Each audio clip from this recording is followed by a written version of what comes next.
Some people might tell you you gotta slow it down. Other people tell you gotta speed it up, but I don't ever think about taking my time. I'm just writing these rhymes. I've been doing my thing. I've been doing my thing. I've been doing my thing. I don't even think about taking my time. I've been writing these rhymes. I've been doing my thing. I've been doing my thing. I've been doing my thing. Hey guys, it's Sully, rapper, producer, DJ, and podcaster. I want to thank my guys at Canopy for allowing me to sponsor this episode and having me on. I own a company called Podcast Principles, and I create podcasts for a living. I also have a brand called SullyBop, where I release rap and hip-hop music along with some other genres as well. So if you guys would check it out, I really appreciate it. Thank you again, Canopy and the guys there, for having me on. Had an absolute blast. Hey everyone, this is Canopy John Michael Price here with my co-host Christopher McGurn and Michael O'Connor. Today with us we have a special guest, Ryan Sullivan. He's a podcast producer, founder, and rapper. Welcome to the show. Oh, thank you, man. I really appreciate you guys reaching out and, let me do this and hop on the podcast. I'm always down to get interviewed, always down to, rip it on a podcast. That's what I do, man. It's my life. So thank you. I appreciate it. Yeah, of course. Great to have you here. So, just kind of getting things started, your stage name is SullyBop. Can you kind of give us a, backstory to that, how you came to that name and just, give the viewers a little insight to your story? Yeah, totally. So it kind of all started when I started making YouTube videos, probably crazy because I just watched one of my videos from 2012. I've been making them, I guess, since like 2009. And not like consistently the whole time, but I did make a lot. I was really into it at one time.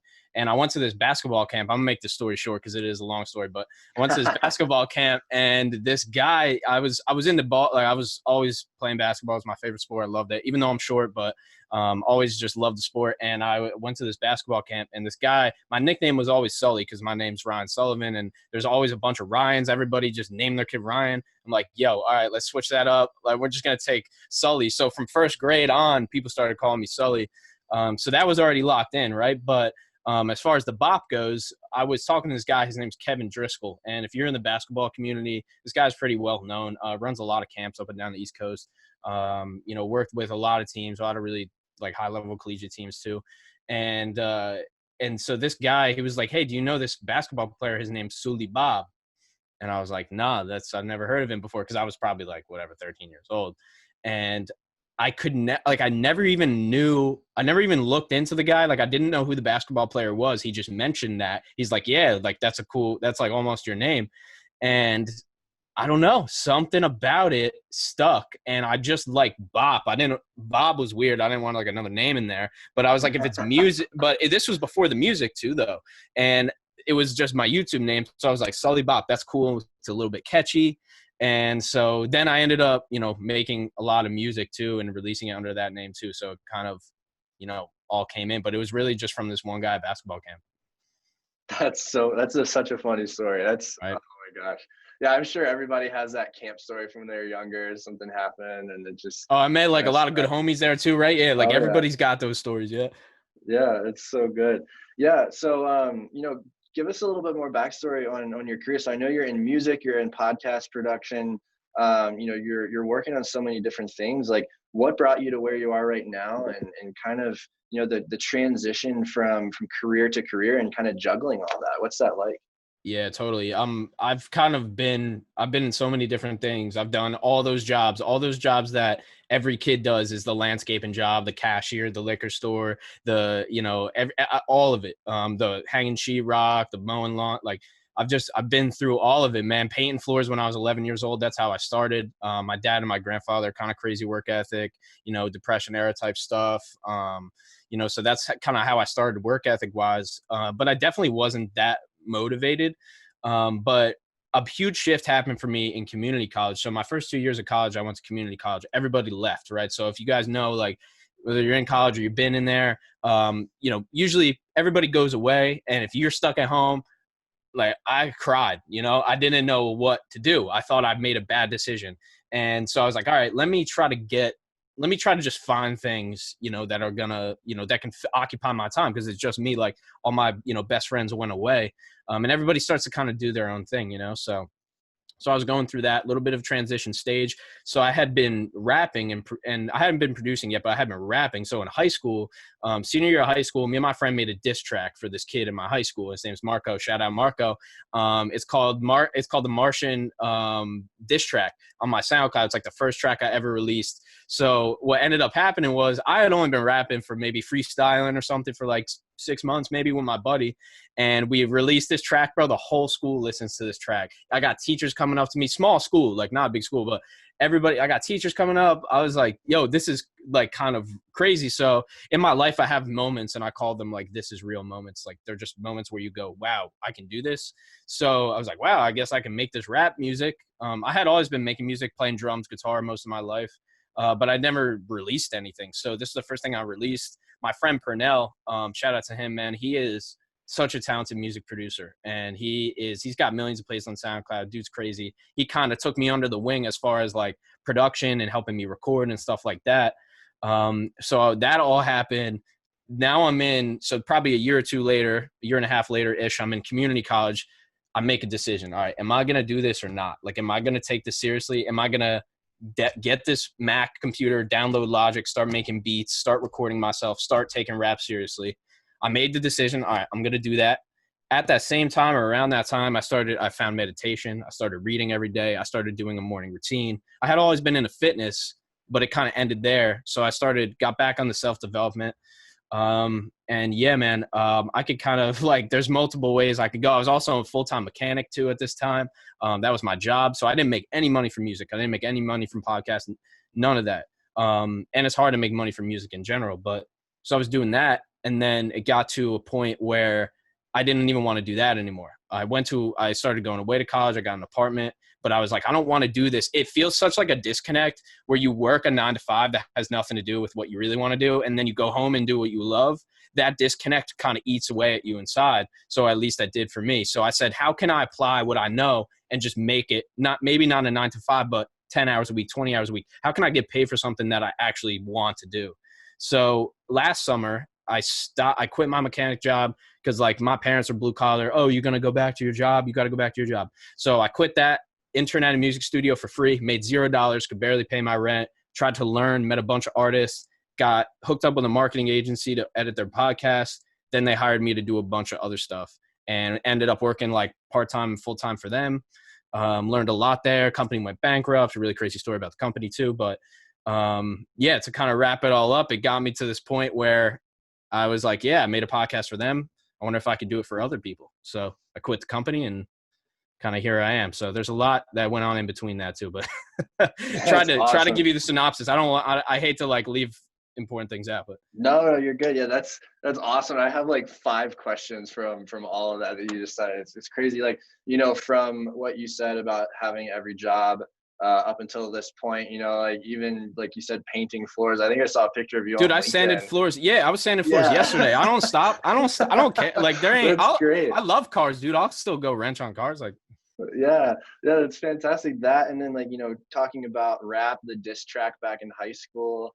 You know, the innuendos, just like the connection I just made too with, you know, how you said like getting a Mac and downloading Logic. There's so many innuendos and like hidden things in rap culture. You know, like Logic. The software. Oh yeah, getting the beats off YouTube, like all that type of stuff. It's crazy. And then, you know, going back to the diss track, that's just such an interesting part of the rap culture, the diss track by itself. And yeah, that's other. There ain't no country singers like, yo, Kenny Chesney sucks. Like they don't do that. Everybody like shout out Kenny Chesney's dope, but like they're not dissing each other. Like it's almost a hip hop thing, which is kind of cool. Yeah. Has anyone ever written a diss track about you? Yeah, so my friend, his name's Anthony Amarim. You can look him up. He's a very talented singer. He's a B-list celebrity, I guess. Like he's somewhat of a celebrity. I don't know if you ever seen the show What Would You Do with John Quinones, or Law and Order. You've probably seen Law and Order. So he's been on a couple shows. Dude's really talented. And so I made this diss track from my friend Marco. And but I made a diss track about him. But he's a homie though. He's a homie. But so then Anthony, my friend who is in high school, this kid is like, he's got millions of plays. Like he's doing it.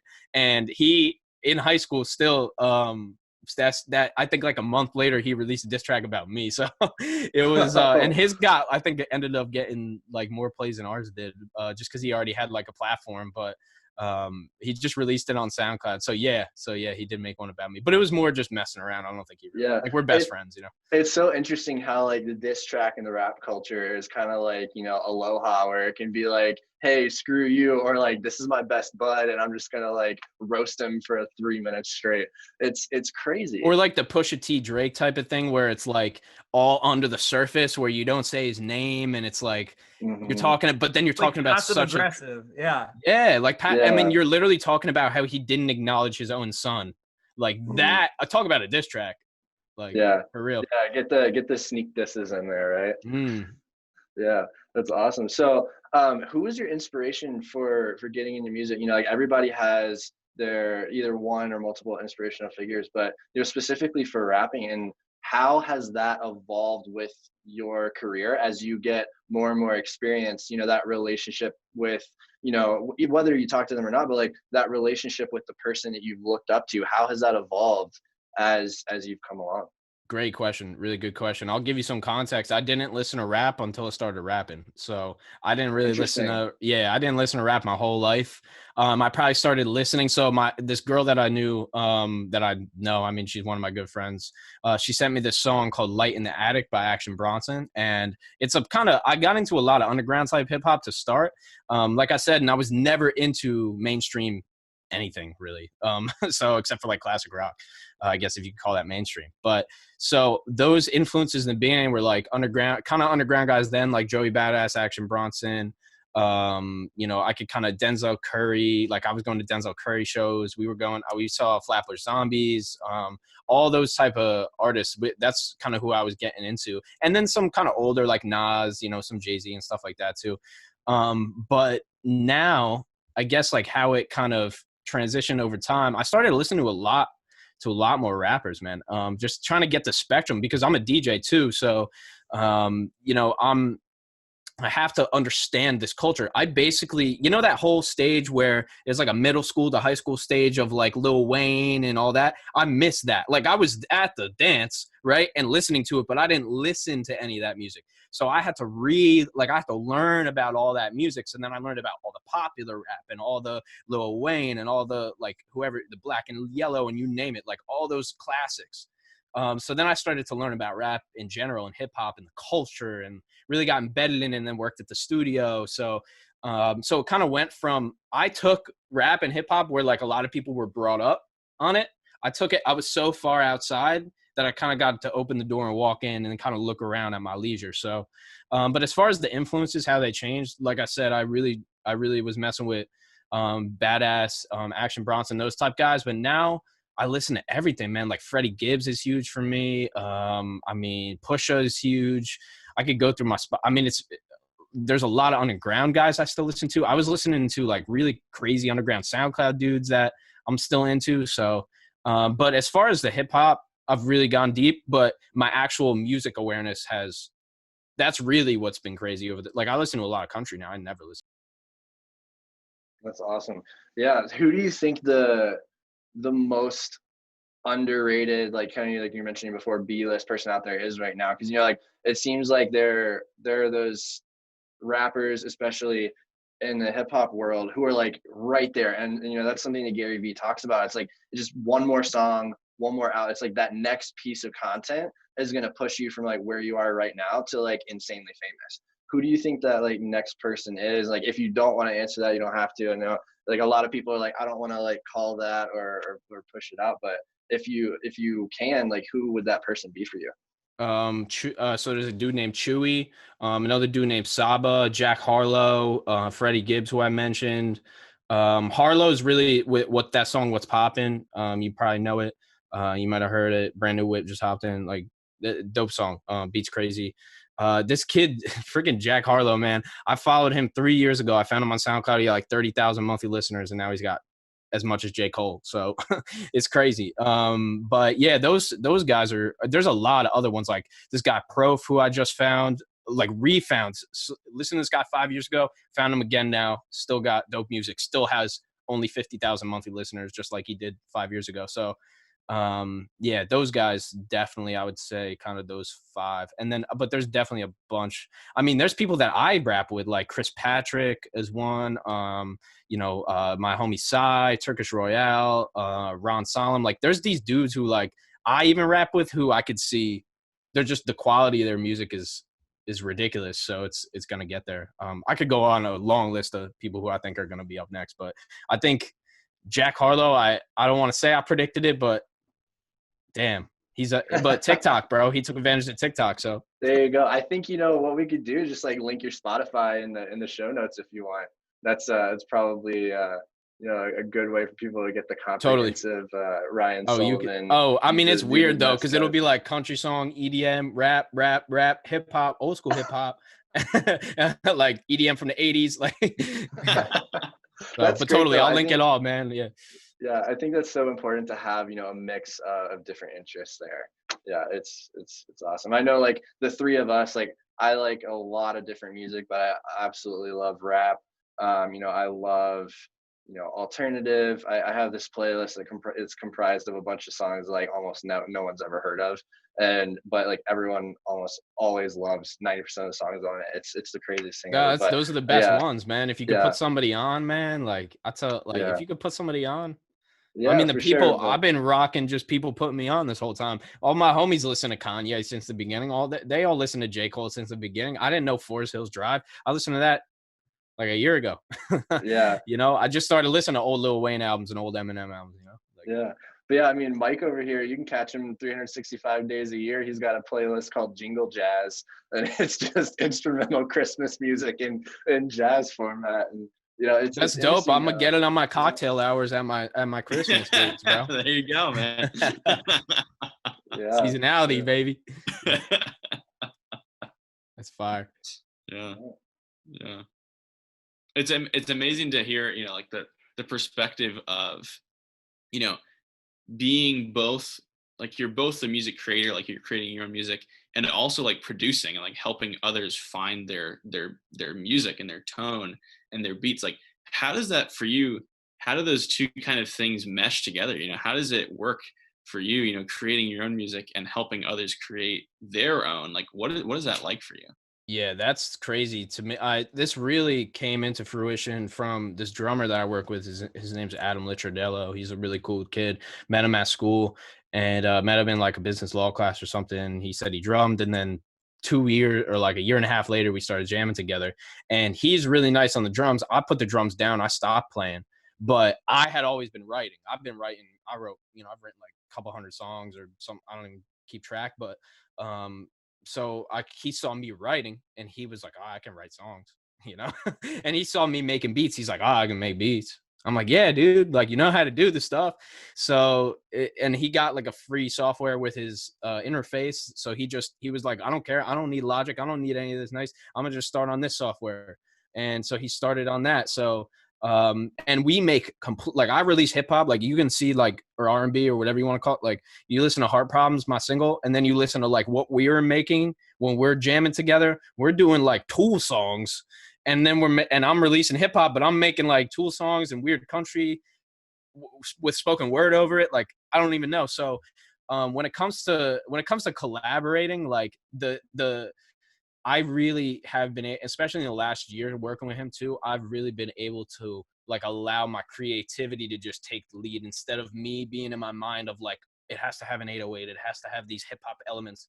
Like, nah, it has to just be music. And so that's really opened my eyes working with him, and then watching him write songs and watching him write like spoken word. Like I don't know anything about that, so, and he just did that on his own. But as far as beats go, like, I started making beats probably 4 years ago, but I don't really make my beats anymore. I make them for podcast intros and, I mess around like, and I mix a lot. I probably mix more than anything now, but I have a really talented producer that I work with. So he's really, I can link you guys to him too. He's really been making a lot of my beats. He captured my sound like more than anybody. So that's awesome. Yeah, it's funny you said, the whole drumming background. For me, like rap's definitely like up there as far as a favorite genre for myself. And that and EDM, specifically trap, but also some, house music, etc. And with my background, like as a percussionist, but also I used to play piano back in the day, those two genres, you know, primarily are those two instruments. It's the keys and it's the beats. And that's, Yep. you know, I think that's reflecting in like why I love rap and why I love, you know, EDM so much. And another hobby of mine is also poetry. So when there's poetry with the beat, it's kind of perfect for me.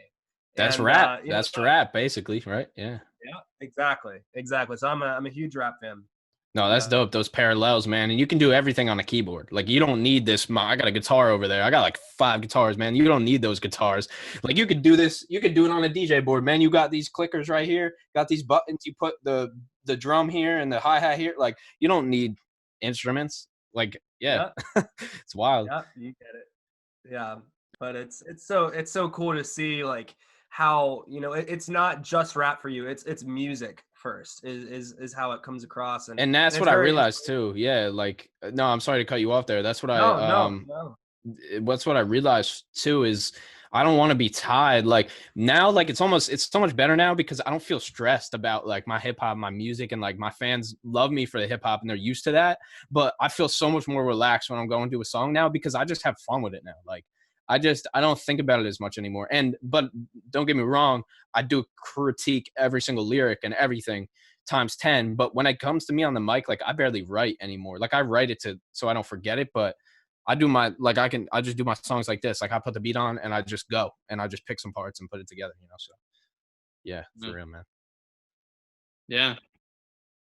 That's amazing. And I have a quick question as well. And this is kind of going off of what you're talking about earlier of, you know, kind of the underground, the people who, you know, are getting not that many plays who are fantastic. It was interesting. Pretty recently, I think Chris was on Instagram and there was a video of, I think it was Messi. It was like a Messi highlight video from this big, like big soccer outlet or whatever. And they were using this song that Chris was just like, oh my gosh, this is so good. Like it was this random mixed song.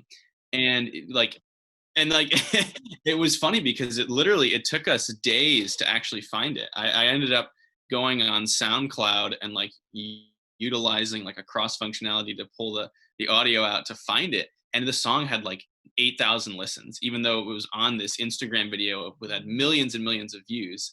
And Chris was like, this is like my new favorite rap song. Like it's so good. It's a shame. It was one of the best raps. And I listened to so much rap. It was by far one of the best raps I've ever heard. And this poor guy, like, just no one knows about him. Nah, but like, see, he's doing that. That's the grand finesse. That's the big move right there is you hit up those content creators and you say, use my music. So Chris goes and looks it up and y'all two of you trying to find it.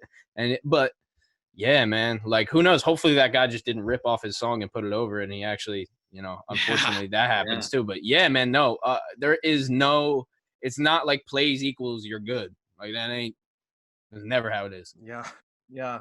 I definitely want to get him on this podcast if we can. We'll have to find him. We'll message him and get him on. Yeah, right? Yeah, there you go. Yeah. He's my man to the platform. Yeah. Exactly. It's amazing the talent at every level. Go ahead, John Michael. Oh yeah, sorry. I was going to say, going off of something you said earlier about how, you know, you don't really write. You write to kind of remember what you're doing, but you know, you like to freestyle a lot, etc. I saw, I think it was something you posted on LinkedIn as well. Again, I'm on LinkedIn like every day, 24/7. It's ridiculous. But something you said about how it's really funny how people will go up to a rapper and be like, hey, can you rap for me? But you won't go up to like a painter and say, hey, paint. But you'll go up to a rapper and say, hey, dude, like spit some lyrics out. Like, what's going on? And like, what's your experience with that? Like, how many people have come up to you and been like, dude, just like freestyle something really quick. We want to hear what you got. My favorite is like the drunk friend. Yo, he raps. Bring him. He'll rap. He'll rap. Like, no, I won't. What are you talking about? Nah, dude, honestly, like I don't mind. Like that's a point that I wanted to make. Where okay, first of all, you just shouldn't ask somebody to do that. Like, I'm not gonna say to a graphic designer, hey, give me a logo right now just to test your skills. Like, who am I, you know? So, but it's happened to me. I was like, I'll be at school. The problem is if you tell somebody, Like then I have to refrain. I just say musician now. I never say rapper anymore. I never say rapper. I don't want that connotation. I just say musician. I'm a musician. I play multiple instruments. So that's what we're going to do. You look me up. Oh, he makes hip hop, you know? So that's how I eliminate that from happening is I just say musician. But, you know, if somebody asks me to rap, I'll usually do it. Like I have a rap that I always do when people ask me and it's like 15 seconds long and it just like gets it out of the way and just like, it's like mindless at this point. So I do that one if I have to when people ask me in public, but I don't know. I'd rather not. I'd rather just go listen to music. I put so much time and effort into music. I mix, master, produce, track, engineer, all that shit. Like just go listen to that. Like if you're, you know, if you're talking to an artist, like the best thing you can do is actually to go listen to what they do and buy their merch, like, and go to their shows. Like the worst thing you can do is put them on the spot. Because you can't expect them to be the same person right here in public than they are on a stage or in their music, you know? So that's kind of my feelings on that. But I'm really happy you brought that up. Yeah. Is there anything else like that that's kind of similar that you've experienced in the industry that's surprising that people kind of either put you on the spot with, or just those stereotypes that have kind of shocked you, but maybe aren't as shocking anymore, but were like really jarring? Well, I mean, for me, is like being at a party. I remember I went to 2 parties in college. I think I'm still in college, like just finishing up. Like I don't feel like I am because I have like do all this stuff. But I was at this one party for some reason. I don't even know why I was there, bro. They had a DJ. I was like, all right, let me check out the DJ. There's this dude and like tall black dude in my class. You know, good dude. I think he was on the track team. Like we were homies in class, like nothing crazy. I saw him. He was like, I like told him about how I rap. He's like, yeah, that's funny. You know, like, so people don't like, he didn't take me seriously at all. Right. Like, and you put a mic and you give me a mic and get him a mic. I mean, he's going to be so embarrassed. He's going to leave, you know, but just, that's how it is. Like when you can't rap and the person who can versus the person who can't, I mean, obviously it's light work, but you know, so that's happened. That's like the stereotypes that definitely happened. Like I said, I kind of just say musician now. But yeah, other than that, I would just say like production, man. Like nobody gives producers credit just because they don't understand. Like people just don't understand how that works. Like when you're in a band, like the front man is like part of the whole thing. But when you're a rapper, sometimes you don't even touch the beat, but you don't see the producer did most of the song. The rapper could have spent 10 minutes on the song. Like I know, you know, or, you know, you see these interviews with artists. They're like, yeah, I wrote that. Juice WRLD, Lucid Dreams, 3 minutes, bro. That's how long it took him to do that. He just went up there, one shot, and you could hear like people have talked about this too on podcasts before about him doing that. And then I'm not saying he doesn't give producers credit. I'm just saying you wouldn't see maybe the producer. I think he might have even produced it, but say for instance, the producer might have spent 6 hours, 12 hours or days on that. And then if the rapper goes up, and obviously the rapper like spent all those years to be able to do that for 3 minutes for sure, but to not even the producer is never in the spotlight. So that's something I want to just definitely touch on is like, yo, they're in the background, but they do a lot or more work, you know? Yeah. I actually, that kind of prompts me to have a couple questions for you. So one, you know, just going off of that, as far as, you know, I know certain artists, certain rappers out there kind of get a rap, you know, with stereotypes. For example, like I like a lot of Drake's stuff. I like, you know, I like Drake's music overall. I think he's great. But something that I've heard from a variety of people is that, well, Drake, you know, Drake's a brand. He has a lot of people, and Drake just kind of, you know, mumbles over a mic and, you know, the beat's thrown on it. Right. So it's like there's a lot of flack, you know, for Drake is just one example. There's other rappers out there. Like, what are your thoughts on that? Do you think that, you know, certain artists, you know, are more, I guess, innovative and in control of their music and their craft compared to other artists who's kind of like there's just so many people doing it and they're just the face of that, you know, that movement, so to speak? Like, what are your thoughts on that? Yeah, great question. So as far as Drake goes, I mean, if you look at kind of the trajectory of his career, I mean, at this point, it's just full business mode as far as I see it. Like, if you can kind of look behind the scenes a little bit, like you realize like, oh, he released this demo tape, called it a demo tape. People don't know what demo tape even means. So called it a demo tape because he knows he doesn't have to perform. He'd never, if you listen to that album he just dropped, he'll never perform any of those songs ever. Most of the songs are terrible, and I love Drake too, right? But they are. He knows it. Those, by the way, he has a catalog of 1,500 songs. He has all of his albums for his entire life planned out. Like, he doesn't think about music. Trust me. He doesn't think about it. He doesn't have to. He has an entire business. But so you have somebody like Drake, bro, like it's his entire music career is planned out. Like he knows where it's going to go. Bang. Oh, this stuff happened. I don't have to perform any of these songs. Let me drop this, milk all these plays from the Tucci slide or whatever that people are just going to do on TikTok. Bang. Like it's just perfect.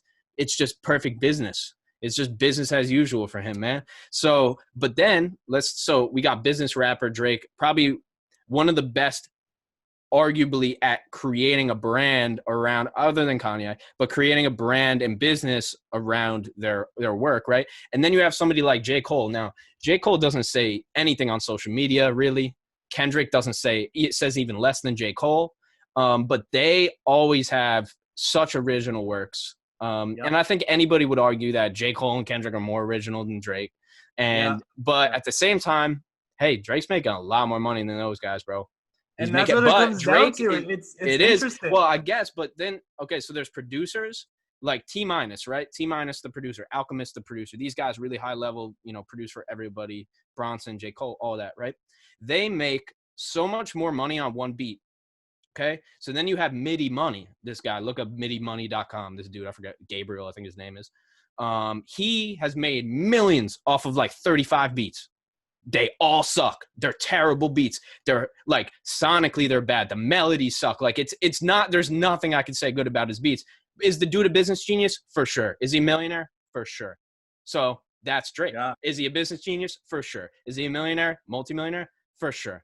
Is this shit formulaic and definitely planned out and definitely it's just a business to get all these plays and all this money? For sure. So then you look at somebody like Alchemist or a producer like that, like who's more of like, doesn't work with everybody, is more of a boutique, like picks and chooses, is really in it for literally lives in his studio.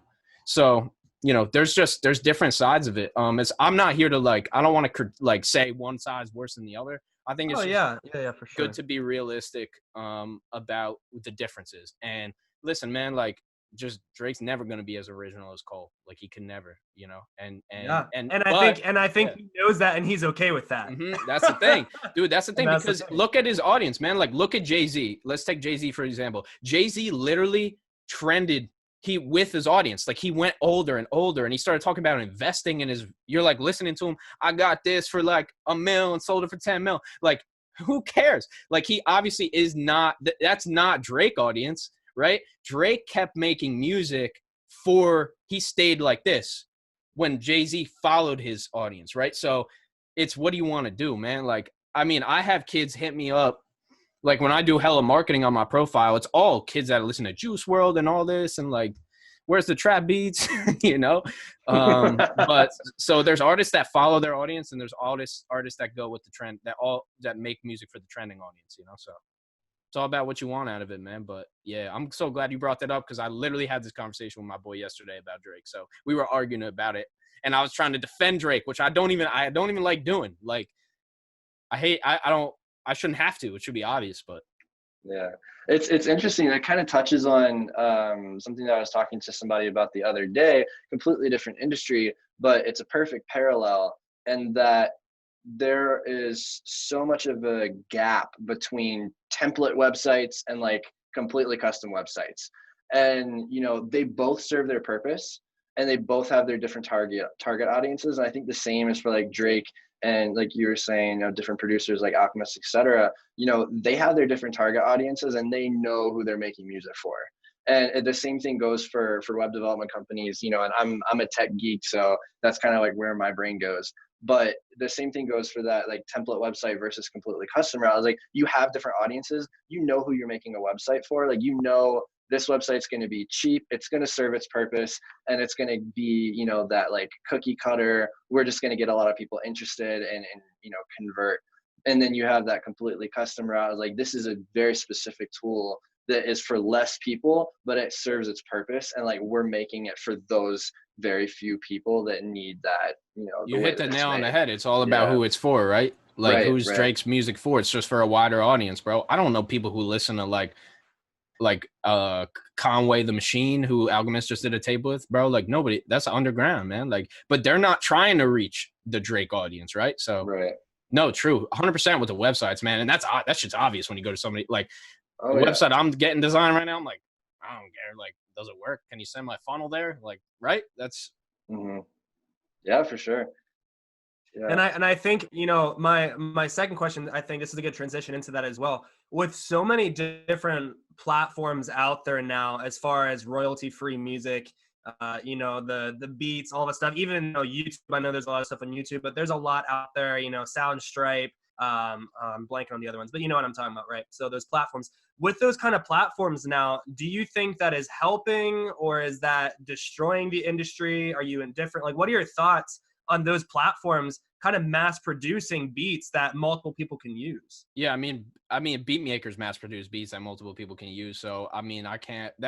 It's like I think who was talking about this? Like Elon Musk was talking about this on Joe. He's like, yeah, like if we have chips in our brain that can do things 500 times a human level, we also have companies that can do things 500 times faster than a human can. So when it comes to that and those sites and like royalty free, man, get your money, bro. Like as long as you get your like, nah, I don't have an opinion on it. Like the game is saturated. Like that's it.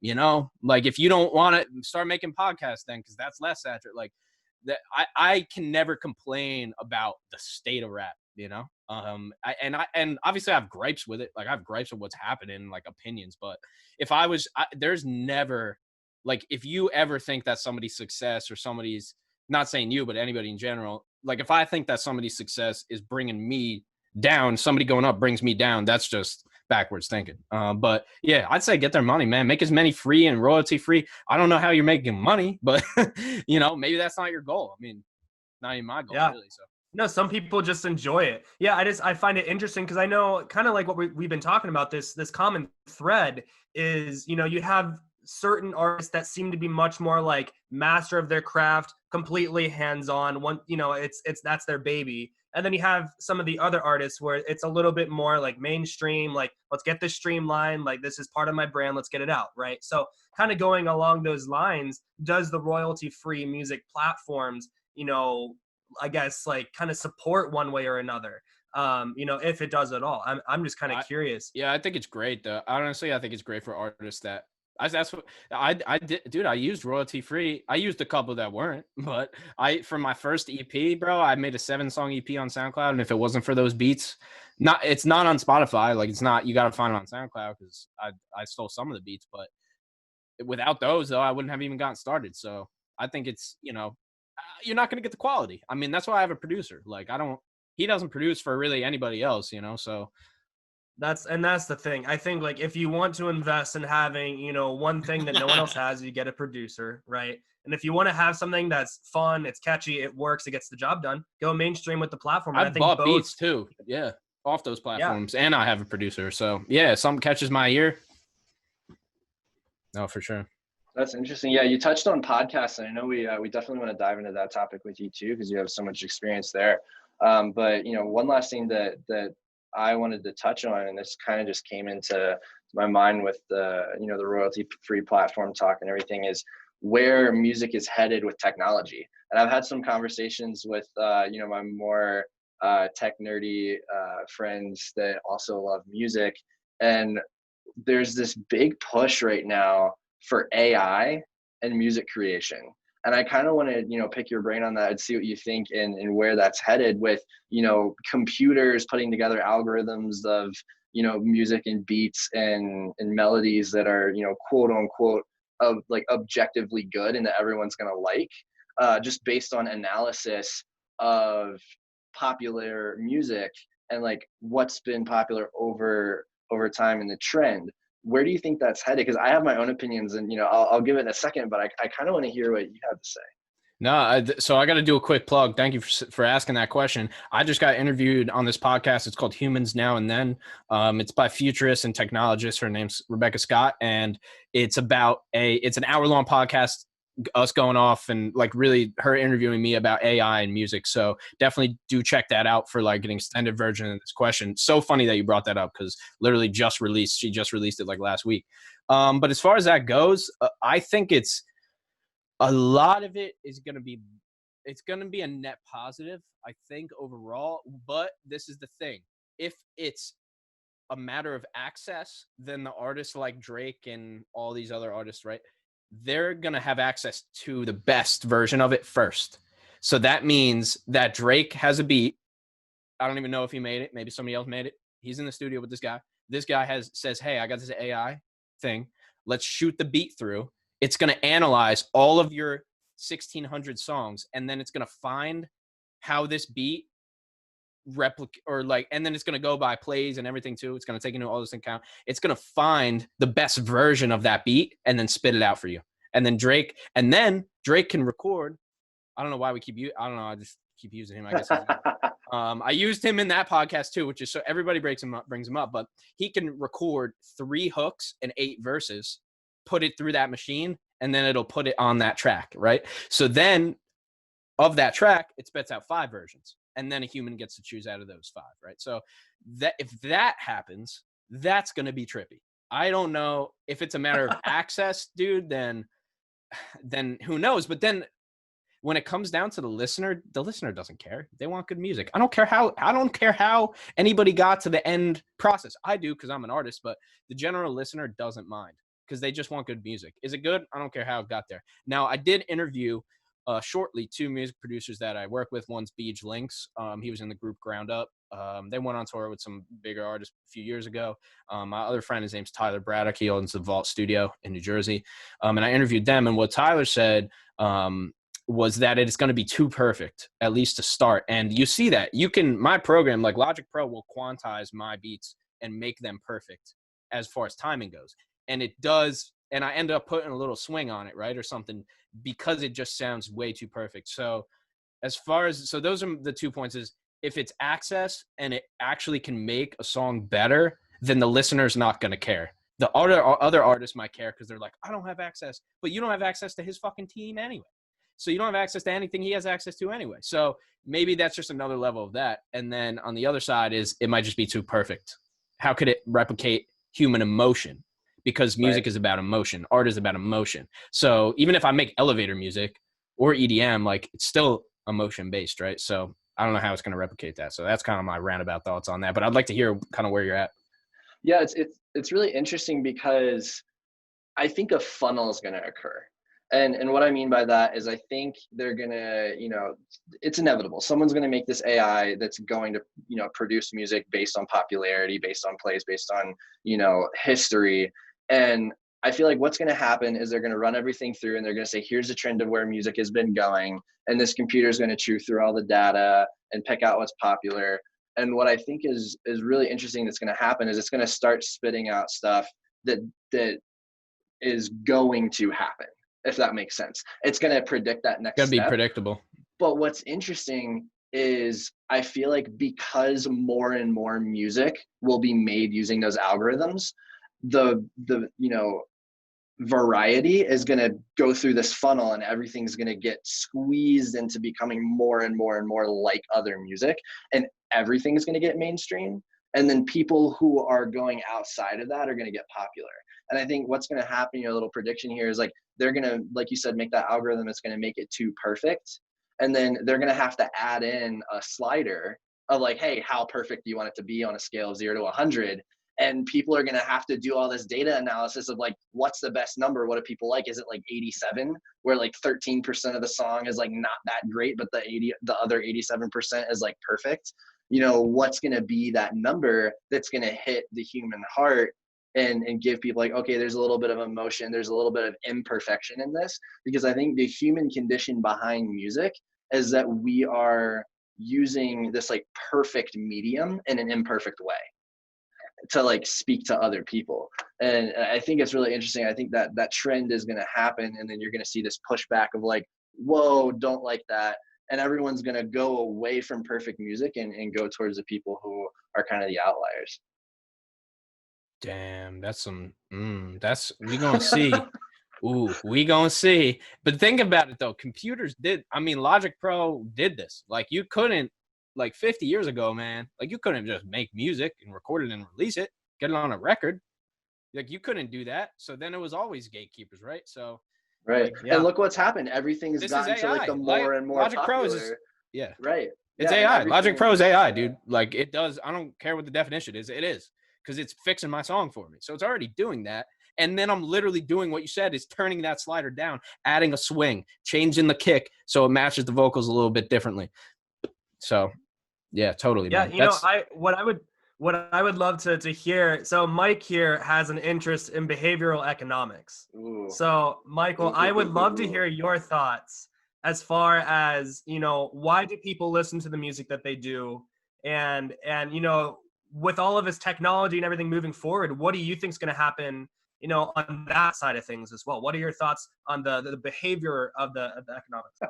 We just keep throwing him under the bus with the economics questions. No, it's fascinating though, because I was thinking about like the implications on, you know, the psychological level as you guys were talking about it. Like human beings are inherently irrational, and so music is inherently irrational. You know, it's emotion based. It's not based on numbers and quantifiable things. You know, we have the whole spectrum of, you know, music theory, the way that music is very mathematical.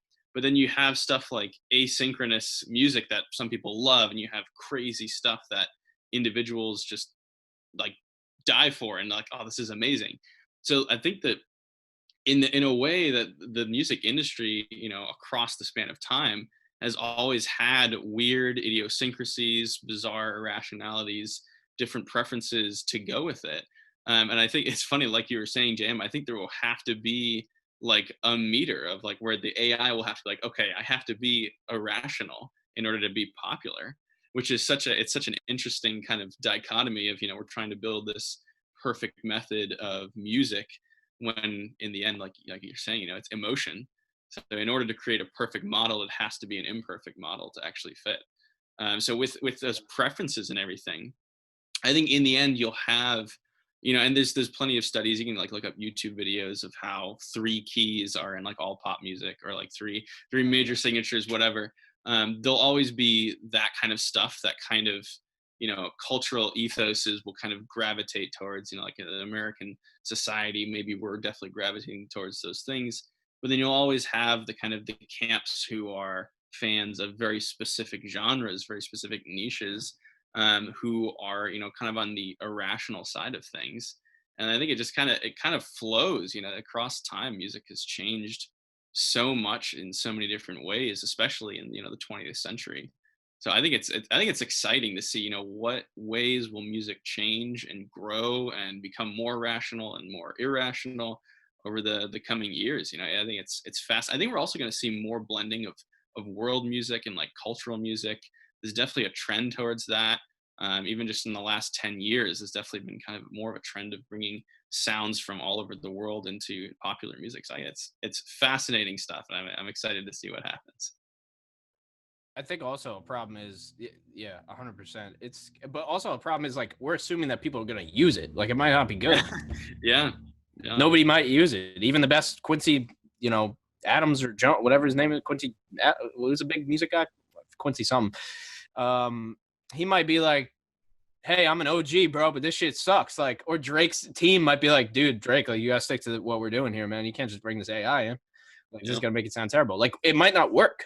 So, What's interesting for me though, going off like the behavioral economics, you know, segment there, I think, and this is gonna make me seem like a super nerd, but I think that like you said, the split dichotomy there, music is just as much emotion as it is mathematics, right? And you have music theory, which is just, you know, math and what's going to sound good, what's not, right? There's a clear definition of like, if you put these notes together and try to form a chord, it's going to sound terrible. And you know, what we were going off of is like music is imperfect, and Mike, what you're saying about like human condition is to be irrational, therefore music is irrational. I think that music as a mathematic principle is going to be the connection in the next step for AI, in the sense that like they're going to have computers analyze music to pick up on like the way that humans like interact and kind of put off emotion, because there's no really other way for them to like analyze the way that humans act other than like through video and audio and speaking. But if you take an algorithm and you can analyze the emotion in music, through all that data. Think of how much music there is. That's the easiest way for computers to analyze the person and emotion and to emulate that in an AI. And I think that's fascinating. And I think that honestly, like the key to creating like an actual, like emotionally, as close as we can get emotionally based AI. It's so true. I mean, you can learn so much about a person just by listening to the music they listen to. Whoever invents a company, Elon, if you're listening, if you invent a company that analyzes the songs that people listen to and crunches the numbers somehow and figures out preferences, I bet you. And that's what Spotify does right now. Yeah, exactly. I bet you can far more accurately, depict marketing, advertising, what you could sell to people, ways you can interact with them than really any other method out there. Yeah. Yeah, habits. Yeah, no, for real, man. Who knows? Yeah, or like that's the deep fake thing too, is like that they're gonna take my hundreds of hours of podcasts and then just be able to make an audio of me. I'm like, what are they gonna do with an audio of me? The guy's gonna call me up. I'm gonna say, no, that wasn't me. He's gonna be like, what do you mean it wasn't you? Like, I don't even know what they think's gonna happen. But for real, for famous people and people who are like, on a pedestal and things like that, yeah, for sure. And if they can analyze podcast shit, yeah, like you said, they're going to music next. Figure out your emotion. Oh yeah, for sure. And that's something I actually saw a company recently. The name's escaping me right now, so I'm sorry. But they're actually developing a deep fake detection algorithm for audio, for pictures, and for video that they're gonna try to start marketing to big companies like Facebook, Instagram, LinkedIn, all the social media, and like Google Images, everything, to detect how fake something is. And be able to say like, actually, that's not Twitter a real needs piece that. of media. Yeah, for sure. They better send that over. Yeah, it's crazy, but like I think that is going to be absolutely necessary very soon, and it's just crazy to think that like that's the next step. Is like, everyone says like, oh, you can't believe what you hear in the news, you can't believe everything you see on the internet. Like, it's going to become so saturated with fake content that's going to be like, hey, where can we find accurate content? It's not going to be, hey, where do we have to avoid, crappy stuff? It's going to be, where can we find stuff that like we know isn't fake? That's a problem now. I mean, yeah. Right. I mean, even with even with like media in general right now. I mean, yeah, I mean, making the clickbait, like making that happen, like changed everything almost, right? Like, it's going to be that times 10. Yeah. Yeah, for sure. That's crazy. Yeah, well, I mean, I know we wanted to get into podcasts, so you've managed a lot of different brands. You've gotten into podcast management. Give us a little bit of a backstory on that, like what you're doing now. And I think you even picked up one of the guys that was on our podcast. Yeah, tell the audience about that a little bit. The power of networking. Yeah, power networking, baby. That's it. Yeah. So we were speaking, for those listening and watching, we were speaking about this before the podcast. So, so these guys, I think Chris, I think you put it out on your LinkedIn. It was a list of everybody who you're interviewing. So I Gary V everything, even though I have opinions on him too. I actually met him too, and been kind of involved with some of his people too. But so I did a Gary V type of deal, and I added everybody who you guys had on, and I just said, hey, I'm a fellow guest, like, good to connect with you. And I connected with our buddy, his name's Mo Ali, and he makes soccer videos. So got on the phone with him, we talked, had a good conversation, and ends up, I create podcasts, produce, video, audio content, for podcast long form.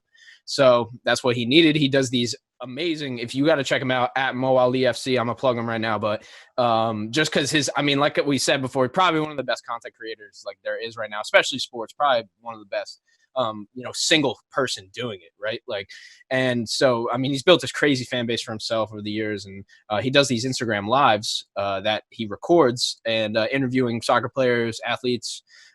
So he sends them to me, and I edit the audio, and I sent him a sample one day. So crazy. I was literally at my apartment. I was driving for probably 30 minutes, and he was like, and I didn't know if it was going to go through. We were just talking about it. He was like, oh, can you send me a sample? Like, I'll do it today. And I was like, damn, okay. So I whip my car around, go back to my apartment, set my equipment back up, do the sample, put it back together, send it to him. And then as I was driving, we locked it in. So yeah, that's crazy. Power networking, just LinkedIn. Didn't hard sell them. I don't hard sell anybody. I just tell them what I do. you know, if you need it, you need it. But as far as so Bo, shout out to you, man. You're really doing it out there. But as far as like the podcast in general, I started with my own about 2 years ago, probably 2.5 years ago now. People told me to make it, like my friends, people who followed me, kind of, you know, a little bit of the fan base on Instagram and stuff like that. And I started talking to myself for the first 2 episodes, and it was literally just me and the mic, and I was just going off on stuff I learned just that day, just random things I was reading about, and then ended up having people on, kind of like what you guys are doing too. You realize the power of people and the power of networking, connectivity, and, you know, being with somebody locked in like this. Like, even if we were at a bar talking, like, it wouldn't be the same, you know, conversation, right? So it's different. And I realized that, and then yeah, man, I got linked up with this marketing agency. I think I touched on in the beginning, built out a podcast for them, but realized I think I could just, you know, do this on my own. I'd love to do it for other people. So right now I'm actually developing a course, really cheap, like low ticket, you know, all the information on how to do it yourself.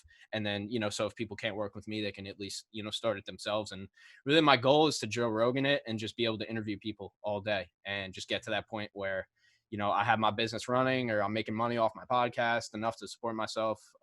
So that's really the goal. But yeah, right now it's small. Basically what I run is a small podcast production agency, audio, video, digital, and in person. So that's really That's what awesome. I've been doing. Yep. Thank you. Yeah, that's awesome. Yeah, shout out to Bobcast. Go check it out. And Hey, thank you. give Yeah, it a at listen. Bobcast Pod on Instagram, Bobcast everywhere. Just Google it, or Apple Podcasts. It's there. There you go. Yeah, I mean, I think we're getting close to time here. Mike and Chris, if you guys have any last questions, or Ryan, if you have any questions for us, just starting to wrap things up.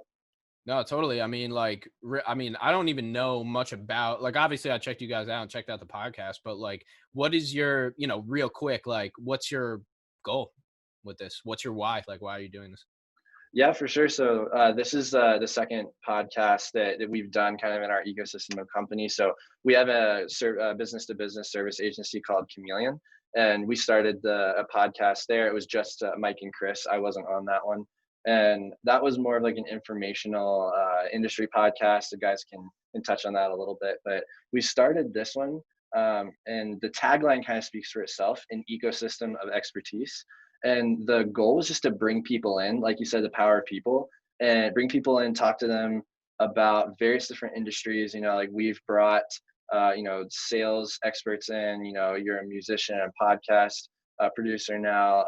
Nomo Ali was our first guy for the first episode. You know, soccer trainer. So like a lot of these different industries, and we just really wanted to bring knowledge and thought leadership to the audience through people. And just kind of like be here to facilitate that, and that's kind of the message there. And like that's basically what we quote unquote want to get out of this, is just like building a community and, you know, networking and bringing that to other people. It's gold. The best thing you can do. Yeah. You guys are doing it. That's it. It's all about community. It's all about people. Yeah, for sure. Ecosystem of expertise. That's genius. I mean, come on. Such a Damn, good guys. one. I remember when we first said that, we were like, "Yep, Better buy that what we're gonna-" domain. Better buy that domain. I'm just saying. Trust me, I got too many domains as it is. Yeah, us too. Yeah. Yeah, I think you know, as far as the last question for me, if you were to choose, and I know this is probably gonna be very difficult, if at all possible, but if there is one rapper that really inspired you, if there was one that you had to choose, like who would you say was like your inspiration when you were first getting into it? When I was first getting into it, is definitely different from now, but probably Joey Badass. I know I mentioned him a bunch of times, but he's like, you know, that artist when like you play sports in high school and like you listen to them before every single track meet or every single game. That was him for me. So I have to definitely say him. And I don't know if I feel the same way about his stuff now, but man, back then those albums are timeless. So, but that's it. That's it for me. And then what about right now then? What about like who's your inspiration right now? Like if you were to choose one, like who is the rapper that you're just like, yes? Yeah, I love J. Cole, man. Like J. Cole is my Joey Badass. Like how he was the first one, like J. Cole was definitely the second transition of like, damn, like this dude, this stuff is different, man. Like it's like it doesn't like you could it's like it's so crazy because it's the music that you can put on at a party and people will like bump to it, not like DJing, but like at like a party and people like know the words, every word. Or, but at the same time, it's very introspective. So I never really saw that happen before. I was all into this rapidy rap, but then J. Cole's doing the same type of content with beats that you can bump at a party. So that blew my mind. So definitely Cole. Good question. But yeah, thank you guys. This is Yeah, amazing. for sure.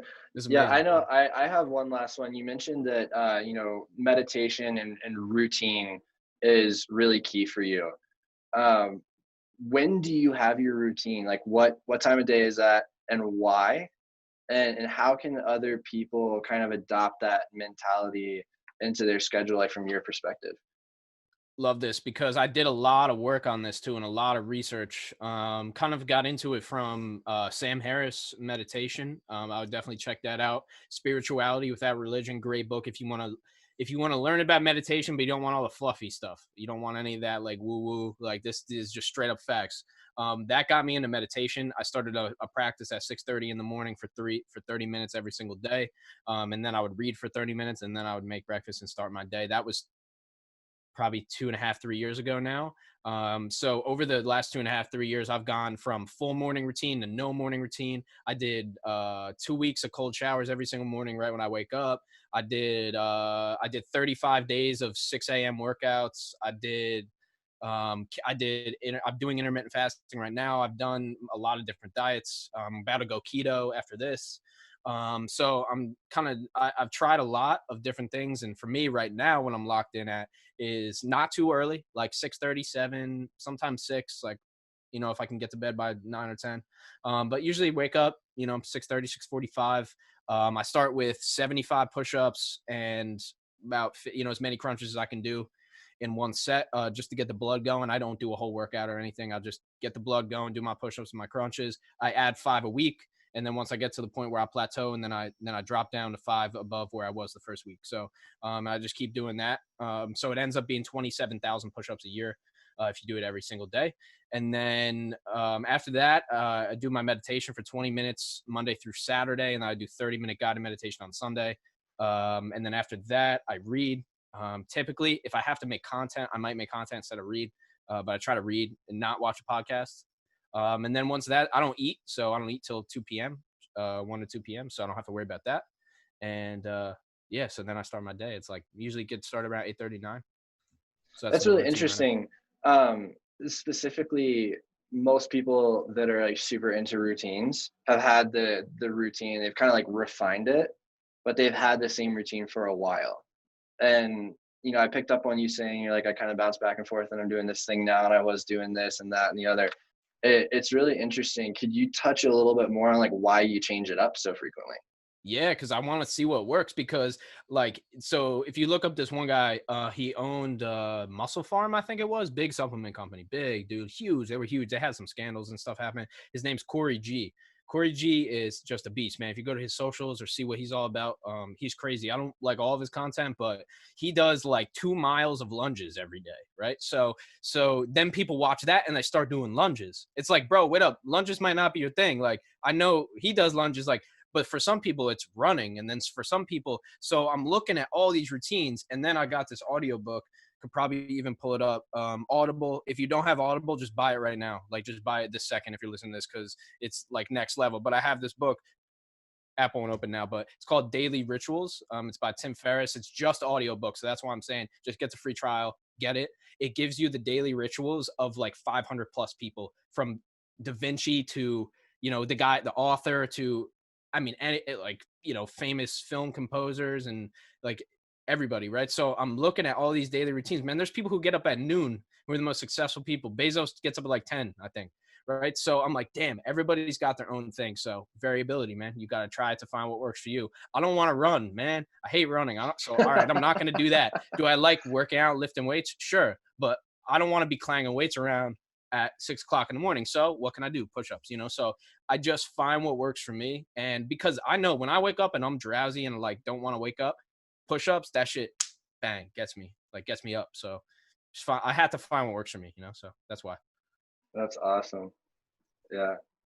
But you could get a cameraman here, by the way. I do this shit. Like, I do it. You can ask my girl, dude. My girl is so mad because she likes to sleep in. And I'm like, babe, we got to do this. So you can ask her if y'all don't believe me. Check my Instagram. It's on there every day. Yeah, I've seen it on your Instagram. I was going to say, I've been following that. That's Word. great. Thank you, man. Thank you. Awesome. Yeah. Yeah, well, thank you so much for coming on the show, Ryan. Everybody listening, go check out Ryan Sullivan, aka SullyBop. He's got an awesome podcast, YouTube channel, Instagram, LinkedIn. Just find him on all the platforms. He's a great addition to your network, and like he said, he's got a sense of network as well, and everything's about networking. So check him out, give him some love. Ryan, thanks so much again for coming on the show. Hey, thank you guys so much for having me. I really appreciate it. And to everybody watching and listening, thank you for taking the time to watch and listen to this. Definitely check out these guys. They're doing something crazy too. Chameleon's crazy. It's different. You guys, I love what you're doing and building the sense community. That's everything, man. And networking, like you said. So I'll reiterate, SullyBop, SullyBop on all platforms on the drop, even the ones that nobody uses. I'm on there too. So thank you guys so much for having me.